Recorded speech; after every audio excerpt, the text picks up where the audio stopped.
Hello, everyone, and welcome to Fresh Take from What Fresh Hell Laughing in the Face of Motherhood.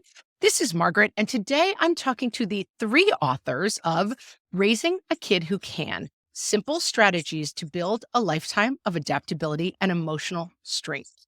My guests, Dr. Catherine McCarthy, Heather Tedesco, PhD, and Jennifer Weaver, Lcsw, are all mental health experts, and their work provides parents with the tools they need to navigate a complex world and help their kids move from anxious to adaptable. Welcome all to What Fresh Hell. Thank you very much. We're glad to be here. Lots of expertise, big promises too. So let's get going. We got a lot to get to.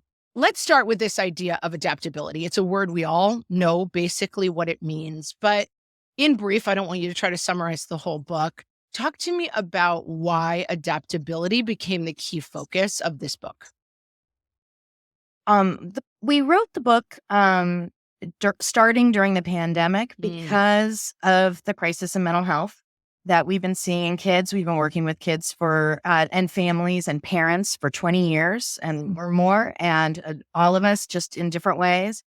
And one of the things we've been seeing even before the pandemic is that these awesome kids that we know who are so talented and wonderful also feel kind of brittle or fragile. They could get easily overwhelmed. They can get rigid and a little stuck. And we really can see that 21st century skills are going to really demand a ton of adaptability and flexibility. Our world is changing so fast. It's breakneck speed at this point, and we're worried about the kids.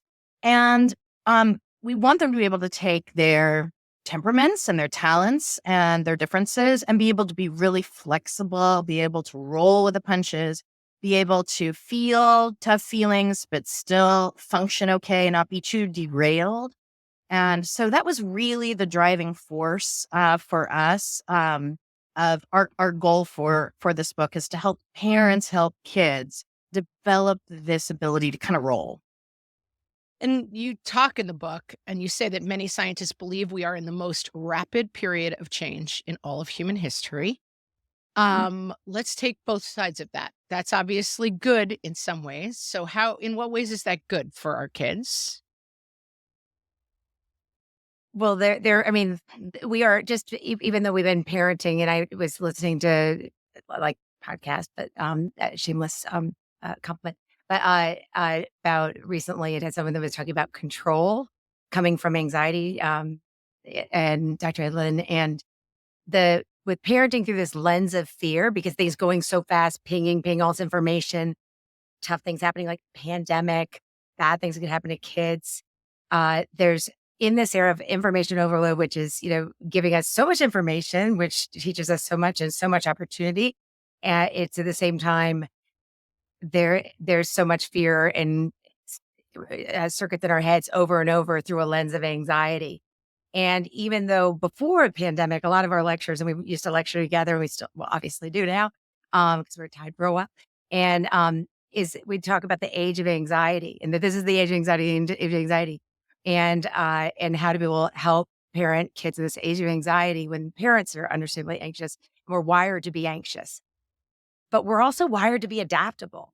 And that's where, if you look at how fast the information's happening, it's part of humans adapting and taking advantage of everything science has to offer. Computer beyond, I'm not a satellite computer techie person.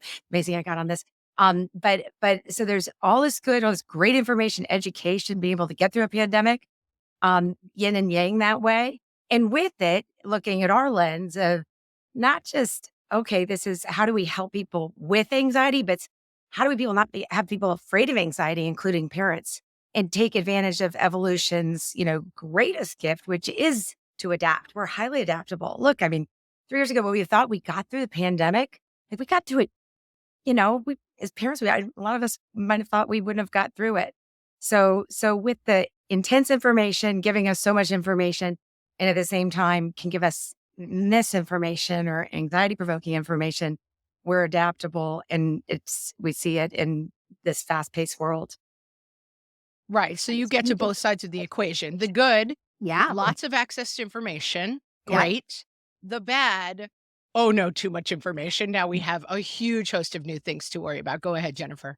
And there's something else that we've found really could be a useful experience from some of the difficulty that's been happening, which is that our kids actually are already adaptable to uncertainty in a way that our generation never was. Yeah. And so that's half the equation in a lot of ways in terms of being able to manage and roll, because so often what we're really trying to do is bring down the risk to zero, be certain about everything. That's what makes our brains really soothed. But our kids were used to questions, they would ask us, well, are we going to school? And we would have to answer, I don't know. Should we wipe our groceries? I don't know. Yesterday we were supposed to, today we're not. So it was a good practice for us, for our kids. And we're really hoping that actually this can be something that they can turn around and kind of be the next greatest generation, because they've been bathed in uncertainty in a way that our generations haven't. And so we want to take advantage of that and then help really get that other piece, which is frankly a lot of the avoidance that's happening. That's still, I think, a lot in place. One of the things I really responded to in the book, and I will say the book has a lovely structure. It's extremely approachable. It has a kind of childlike feel, which, when I read your bios, I wouldn't necessarily expect from the three of you. I was like, okay, I got to settle down with my highlighter. It's going to be dead. It's very, very approachable, like cartoons and visuals. I flagged a couple of them to show to my kids, like the tunnel versus the cave. There's a lot of really good metaphors. I think that it's like, oh, I get it now versus like it's not a tome, which I mean as a compliment. What made you structure, Heather, the book in this sort of very approachable way, despite the fact that you're bringing in a lot of kind of heavy science? Yes, the structure was super important to us. We know there are so many wonderful parenting books out there. We have shelves with hundreds of them ourselves. And we certainly didn't think that there was necessarily a need for us to create another, kind of big chapter book. But what we did think there was a need for was kind of a brand new type of parenting book.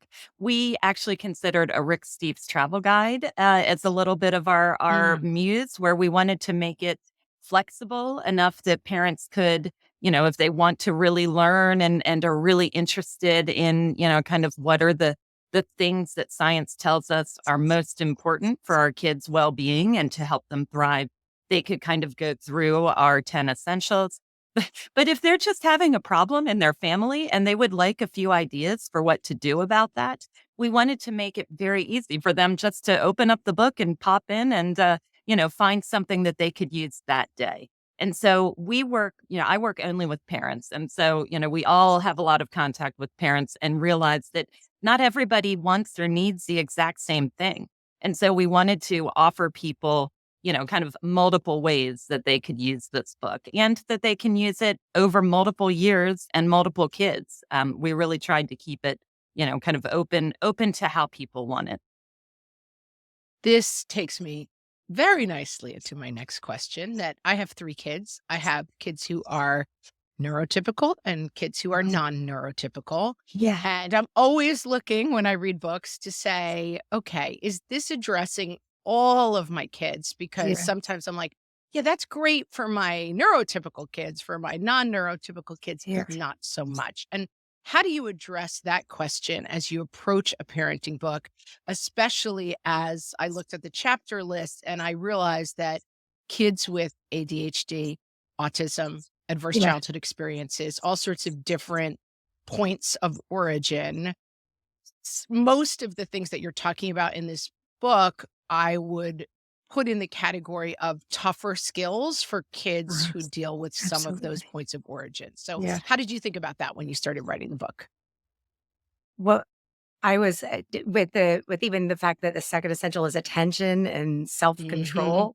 And That's right. seeing it through the We're not lens. doing it bad, as it turns out. And as a child psychiatrist, my life is, ADHD, autism, it just, and so highlighting, although in an effort to keep it ridiculously simple, because of what Heather was saying so articulately, that, through boxes that we have to be able to highlight that this is, going to be tougher for kids parents of kids with ADHD, and really trying to infuse through the book through parents to be wary of feeling like, oh, I'm not doing a good enough job because I can't do this. There's so much, I think, without and be intentional shame and the perception a lot of people feel when they read parenting books, especially if you have a child with developmental disabilities. And since the shoe does not fit for any kid, but especially when you have frontal lobe, that and a bigger word, but just attention difficulties, trying to highlight that in the shout out boxes about attention, about what is too much, when it comes to disorder versus distress, and recognizing it is all a spectrum, whether it's attention, whether it's autism with anxiety. There are some things in psychiatry, you have it or you don't, but that really this is a spectrum. You try, we have try this so that you aren't feeling like, oh, do this, try this. Like if it doesn't work, it doesn't work. It could be because we gave you like There's something really on the doesn't work next for you. page, right? Yeah. It's like, don't be, and to really to put the humanity in it, that everybody's doing their best. And if you have a kid with disabilities, you're really doing your best because you have it harder, especially if it's invisible when they look on the outside, like you would never know.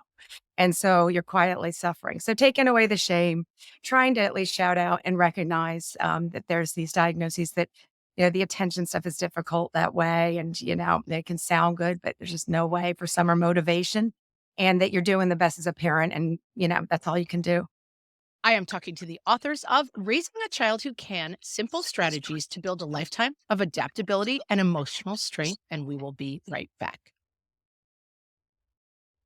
One of the things that you talk about in the book, which I think is interesting, we have a lot of people who've talked about, I will say, lots of different aspects that you touch on here. And I would say one of the chapters about resilience, and I was always pushing back a little bit on resilience because it seemed like the top of the mountain to people for a long time. Like resilience was the most important thing. And I know people personally and have read books by people and know that people who had very, very difficult childhoods have extremely high resilience, but they're not necessarily, they're struggling in a lot of areas. So that when we put one thing at the very top, and I like that you say these things are not linear, and that maybe I have a kid for whom attention will always be a struggle. Yeah. But that doesn't mean like, oh, well, sorry, you failed the life test, out you go. And so talk a little bit about how these skills balance each other out. And is the goal to be strongest in the ones that we can do and then not worry about the other ones, to find balance? What's the goal? Heather, you want to take that? Sure. The goal is, of course, for us to play to our strengths in life. I think that's one of the challenges that we often forget for kids, is that they are in this very unique situation during their, K through 12 education where they are generalists. And that certainly doesn't fit every kid. But we adults have the benefit, hopefully, of being able to lean into our strengths. And so where the essentials are concerned. Let me just interrupt you to click down on that, because this is advice that someone gave me a long time ago. And I feel like the term generalist may not resonate with everybody, but somebody explained this to me about a kid who was struggling a lot with transitions, that a kid in school needs to go to art class. Then it's like, no more art. Now it's math. Yes. Okay, wait, I'm good at math. No more math. Now it's English. And then that is actually bears very little resemblance to how we live our lives as adults. True. Absolutely. And I found it very comforting. Like, oh, you're right. That's actually not, there's a lot of people who are not good at, like, stop doing what you're doing. Come do this other thing because it's the bell went off. Yeah. So many kids we see, including, we have 8 kids between us, the range of all sorts of stuff and life and all sorts of things. And also all the kids and families and parents we see, so often our advice is just get out of school. Just crank it out, man. Because it's absolutely true. Real life is nothing like this. And it's a bizarre test to somehow be weirdly good at everything. So super weird in terms of all the focus on college. And like, this is all leading to this crazy tunnel of the pinnacle of achievement. You got into a certain college or something where you have to have this sort of almost resume of experiences, as opposed to just being a person under construction. Yeah. As we all are still today. Right. There's a big survey that came out, and I can't cite the exact data, but pretty recently in Minnesota, like a huge number, looking at what kids are still really stressed about. and you think after the pandemic and with this, like, would we be focusing on things that matter, taking away maybe SATs more, but kids, no matter where it went across all socioeconomic, stratification, like really stressed from a young age about college. Like that's just like in their heads is it, and that is and it's, if that's in the back of their minds when there's all these other things to be stressed about and that causing, just just a ridiculous amount of anxiety. And that is that bigger stress. It makes no sense. So the book talks about 10 essentials, and I'm not going to try to get through all 10 of them because also, go buy the book, people. There's 10. You got to read it to get all 10. But I did want to highlight a couple of the chapters. And the first one is tolerating difficult feelings. We are tolerating many difficult feelings at my house because it is back to school. And we have gone from like, we'll wake up late, swim in the lake, play on our screens to wake up to the alarm, go to scary bad school, and it's not going great. And so, and I will say I have kids who are tolerating it well and kids who are tolerating it, shall we say, poorly. And so what makes this such an essential skill, tolerating difficult feelings? One of the things that we found in working with kids and families and parents these days is that a lot of kids actually have some pretty good ability to identify their feelings, more so than I think earlier generations. I think we've done a pretty good job with that, a lot of us. What they are struggling with is tolerating them because they seem to have this sense of, or we've accidentally sent the message of, you have these feelings, and if they're uncomfortable, they need to be fixed. There's something wrong with these uncomfortable feelings, and there needs to be a fix. So if Jane is sharing with Jeremy, and then Jeremy steals the toy, and Jane's upset, we have to fix that. But in fact, most feelings just need to be tolerated. And like you mentioned, the cave and the tunnel. So many kids actually avoid feelings because they are afraid they'll be stuck in them forever. And I think parents feel that way too. So parents are uncomfortable when kids are uncomfortable. So we want to shift our kids' feelings so we feel better too. And we want parents to also be able to sit with kids' uncomfortable feelings. That models for them that, in fact, this is that thing we were talking about before about being able to roll. You feel really scared about the test and you're going to go take it anyway. You feel really hurt about what somebody texted you in that text group and you're going to go to school. You can do both at the same time. You don't have to get it fixed before you move forward. Talk about the FAB sentence. This really spoke to me. It really jumped out to me. I wrote it down. Now you have to remind me what it is, even though I feel like your client. I always said my client.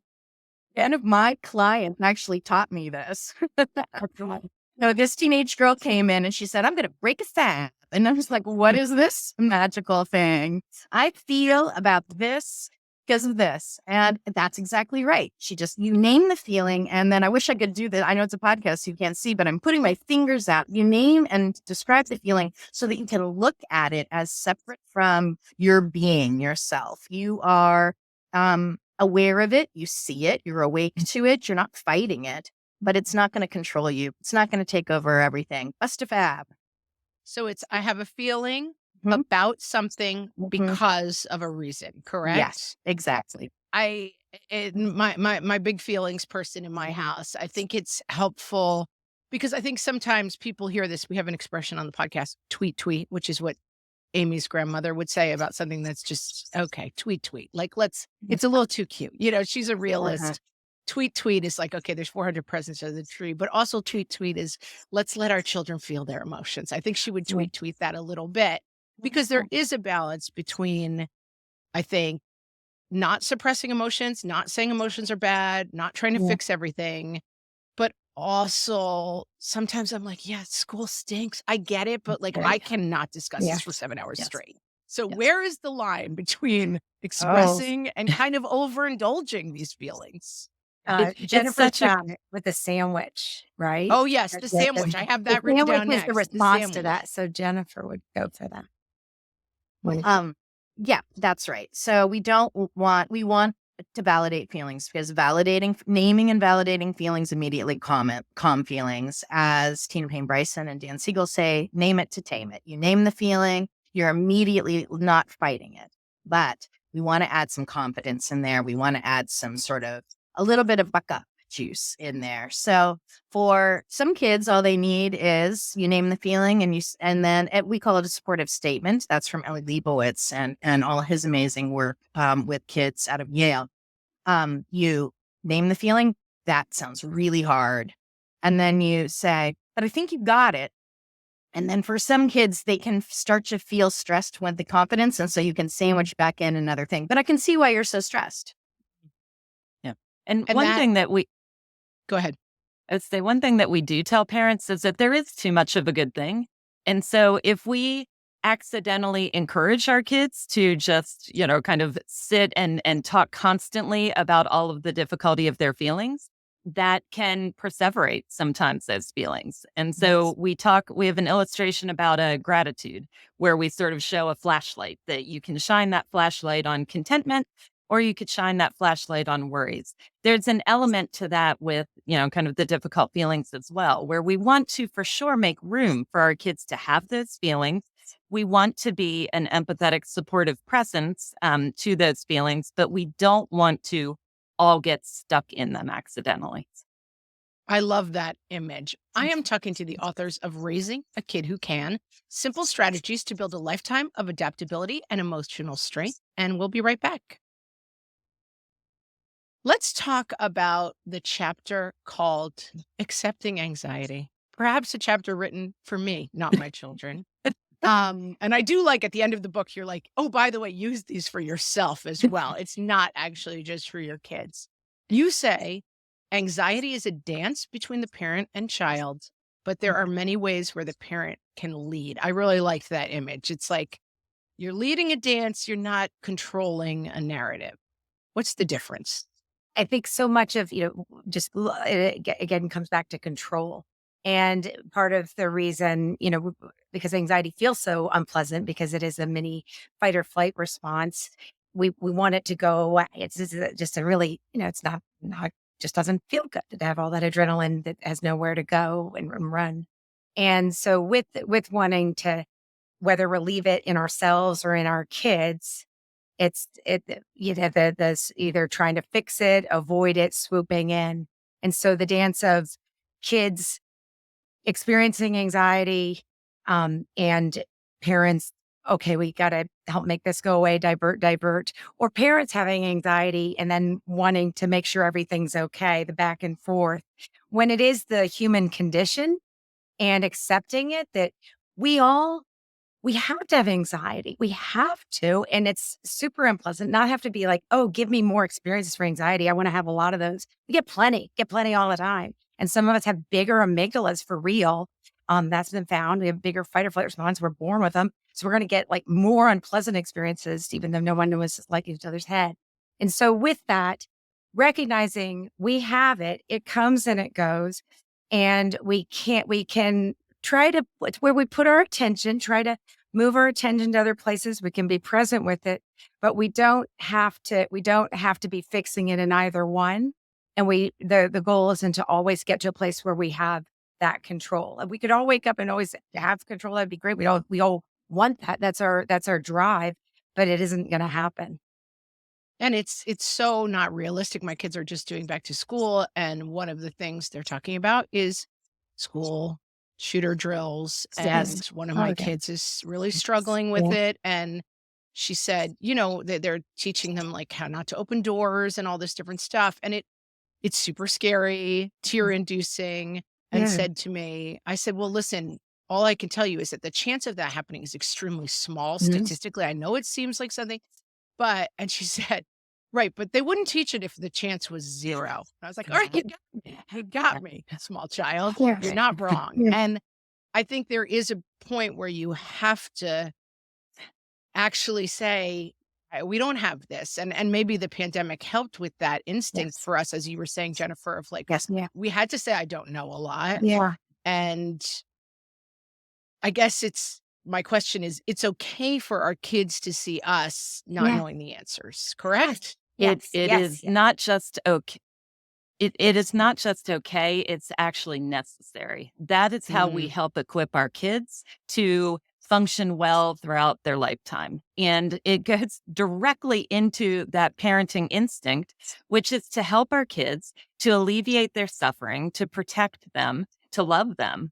And it's, I think, very difficult sometimes to recognize the harm that our best intentions can inadvertently do. Mm. And I think that Yeah. anxiety is the perfect example. I always tell parents that it's you get punished with anxiety for being a attuned, responsive parent because you're Right. responding to the anxiety, which actually increases the anxiety. Yeah. And so it's really helpful if we parents can recognize that this is a very difficult thing that we are being asked to do, which is to not assure our kids that there is no risk when the truth is that there is risk in the world.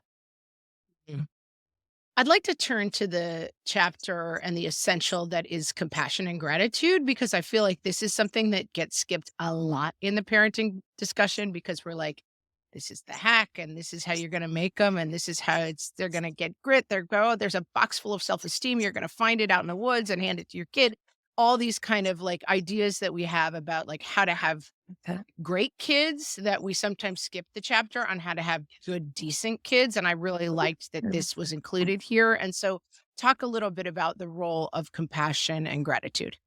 Compassion and gratitude are, we sometimes say they're flip sides of the same coin. And they're both things that we parents can model. And by, by having these in ourselves and demonstrating them to our kids, we can actually help our kids develop these things. It's one of the best ones for us to live by example. We And always say it's the bad news is you have to do it. The kids are going to turn exactly. out pretty close to who you are, unfortunately. I would Yes. love Yeah. to tell you there's a secret book, but they're watching what you do. Yeah. Yeah. That's exactly right. But still, there are ways we can help them practice compassion. What does that look like? One of the things that we worry a little bit about is sort of the self-esteem movement. And that obviously we want our children to have good self-esteem, but what does that actually mean? And in fact, when you look at the research, there is a kind of self-esteem that actually can be unhelpful, where it has a lot of competitive aspects to it. Am I better than the next person? Am I going to get the A on the test? Oh, good. I feel good about myself. And there's a fragility to that. What we really are looking for is for kids to have compassion for themselves. Self-compassion leads to compassion for others. But self-compassion also allows you to function much better in the world than self-esteem, because you can love yourself and feel good about yourself with a C on that test. You can love yourself when you make a mistake. When you're able to like and love yourself, that way, you're able to learn from your mistakes more easily because you're calmer and you're able to shift to next time. But you're also so much more able to extend that compassion to other people because you recognize their humanity and their foibles and fragilities and mistakes as well. And so we really want to shift that lens away from self-esteem and are you achieving? What's your status? And more toward we have a common humanity. Who are you? You are of value no matter what number comes up or diagnosis comes up, and so do other people. Yeah. And another example, you talk about modeling compassion for yourself. I love the example of like, I'm actually going to take a bath. Why don't you guys get some stuff out of the fridge? I'm sure it's going to be a hot mess of a dinner, but like, I need a break and let's just do this for me sometimes. And we use the phrase a lot in our house. It's not your day. It's someone else's day today because there's 5 of us and it can't always be someone's day. But Yeah. I think the ability to say like, sometimes it's actually my day. I'm not just the endless martyr who takes care of everyone else. Yes. Catherine, talk a little bit about what role that plays, both in helping ourselves, but helping our kids develop that compassion. Well, it's self-compassion. This, and then what Jennifer said about just highlighting the human piece, that we're all human, including parents, and just sometimes too much, man, I got to take a bath. It's different from like the self-care, which almost becomes that the whole self-care is kind of like that positivity movement, that just can be like indulgent, like, oh, me, just like the self-esteem being competitive. And so it's not the best word. It's more selfish rather than human. But by seeing, they take a cue from us. I mean, this is what they're going to take for when they are parents, or if they're parents, or when they're grown-ups, is how to be able to say, I'm human, I've had enough, I'm tapped out, and it doesn't mean, oh, it's your fault or you've caused this. It's just like, I gotta go take my bath. It's modeling how they'll deal with their stressors. Just like, I mean, there's a big thing to just throw in here, but just like how when we lose parents ourselves, they're watching us to see, how they will deal. And so it's seeing that we're human, that we deal with the losses, the tough stuff of every day, or just having a day where it's a great, beautiful day, but we're still exhausted and still need the bath. And we can't be something for everyone. We can't be at every little performance. We can't be at every little, meeting, or just be part of everything we try to.